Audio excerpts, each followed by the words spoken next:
He seems to have a penchant for playing roles that are bold and controversial, but in this sense, as the director puts it, it is expression of creative freedom. Would you agree with it? Absolutely.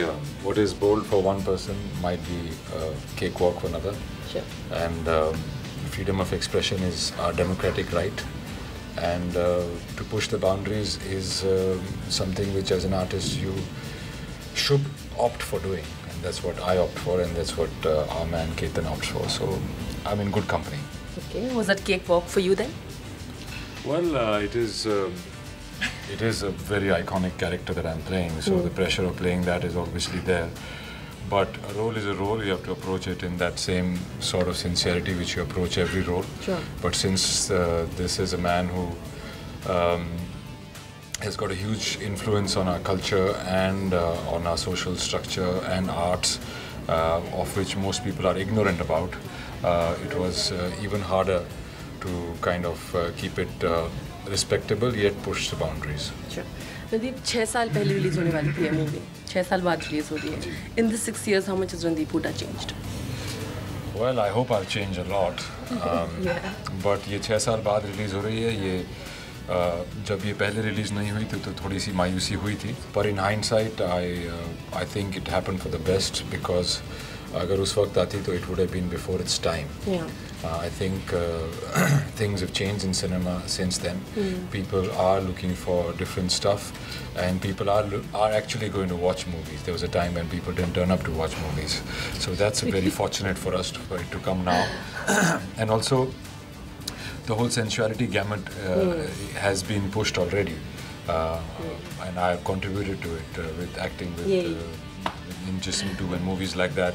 So I think it would have been before its time then, and also I was a fairly unknown actor at that time, and my last 2-3 years I've garnered some support of the audience. So I think all of that put together helps people, and also the fact that these days there is a very important issue of respect for women and their place in society, and there is a whole uproar about exploitation of women, and this movie speaks a lot about that. So I think it's a very timely release, and I'm very happy it's releasing now and not then. So that are all factors that kind of help you today. Also make you more acceptable now in the sensual genre. What I'm trying to say is that, do you think now people can accept you more freely in whatever role that they see? Yeah, because I've played a whole variety of roles, and they've mostly been appreciated. And also I've done all kinds of genres of movies. So all that put together, you know, it is not a shocking thing for me to turn up with something like this. And so there is far more acceptance now, and there's far more acceptance overall in cinema about different themes. And what I would like to tell your audience, tell the people who are watching, can I educate them a little about this man? Please, of course, please do. He was India's first rock star.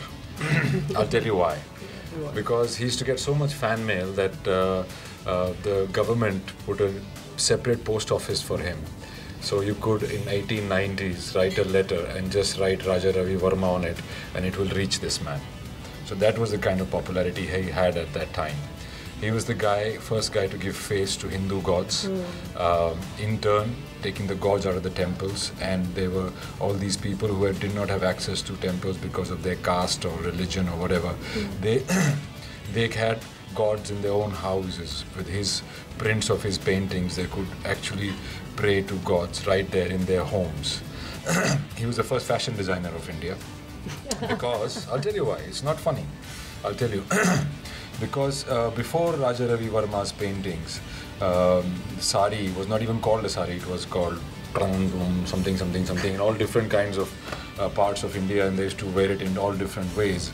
But this folds on the waist and midriff showing and the pallu like this was given as a shape by Raja Ravi Verma, which in turn, through his paintings, which he brought out of the palaces to common people, became a fashion statement.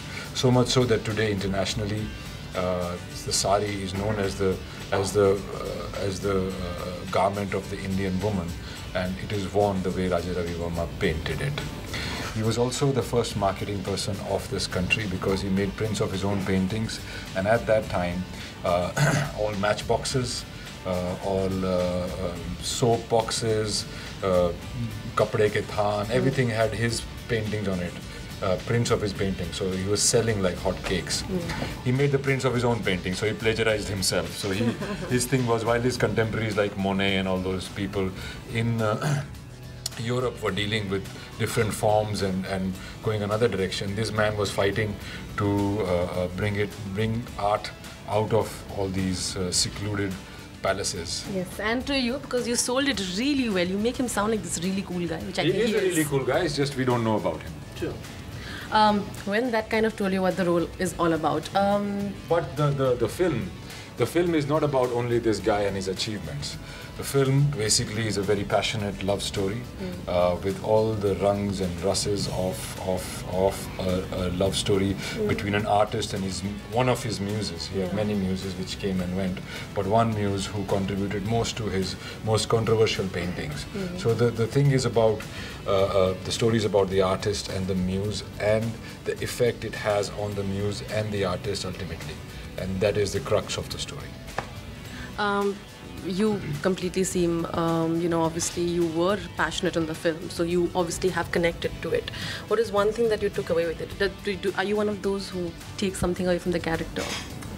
Yeah, of course, I take something away from every character, and that is, I think, in the tent under which I am standing, the whole of Lakshmi in the tent and the whole of Saraswati in the tent are very different. The Lakshmi hole is this much, Saraswati hole is this much, so it's showering on me all the time. And Raja Ravi was That's wrong, Randeep. Not now, Randeep. Yeah, no, still. No?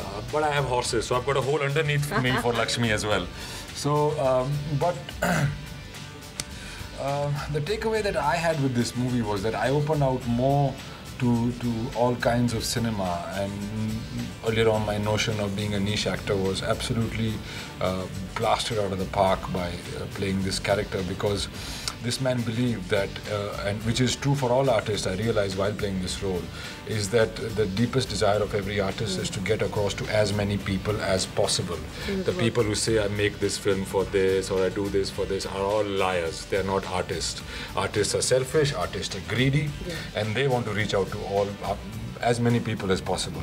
You've got no idea. I've got no space in my house for all the Oscars I've won for my bathroom acting. Imaginary, right? Yes. But then your house must be huge then. Yeah, it is very huge. Imaginary house is very huge. So what I learned from is that the deepest desire of an artist is to reach out to as many people as possible. And for that, I have to be a part of a cinema which is a larger reach and stuff like that, and that is why I have done the likes of Jism 2 and Kick and all these movies which have had a whole plethora of audience turning up to watch them. But does the commercial success also change you as an actor who's never bothered? You've told you never let the box office numbers, but once you taste the blood, does it also make you now go in that direction more? Does it really bother you if your film that you have passionately worked upon does not garner that much of box office attention? It has happened to me many times over, as it happens to all actors. Sure.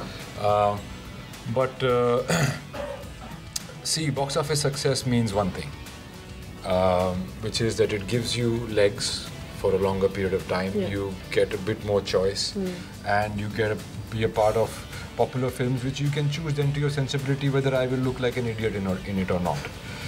The other thing is that these numbers that we talk about, for me those numbers, I am not getting any of that money, man. No? No. We thought you were. No, I get paid once and then I'm out of the picture. So whoever's making this money, I'm happy for them. Yeah. But what it translates to me is that 130 rupee tickets have been bought by people who have accumulated to 240 crores. Yeah. So that many people have turned up to watch my work, and that is for me the biggest joy. So it has reached out ultimately to a larger audience, which, like you were saying, you relate to the artist, right? Right. The greedy and Yes. the more... And I have a feeling that posthumously all my flop movies will also be watched 20 years from now. It's a good vision. Artist is also pompous. No, it is. It's okay. I can literally see him in you now. But but it's a good thing. I mean, if that's what why not? it works in your favor. And also on that note, another biopic that we all are looking forward to, because the pictures have been so interesting, is the one that you're working on, Charles Chokraj. That is one movie that everybody is really curious about as well, because it has so much of thing to it in it. It has a lot of all those things that Rang Rasiya has, but in a more contemporary and modern setting. Yeah. That's the only difference. Thank you so much, and that was a lot of fun. My pleasure, my pleasure. And all the best for the movie once again. And you look lovely. Thank you. Rudrani Chattoraj with camera person Pramod, Zoom Mumbai.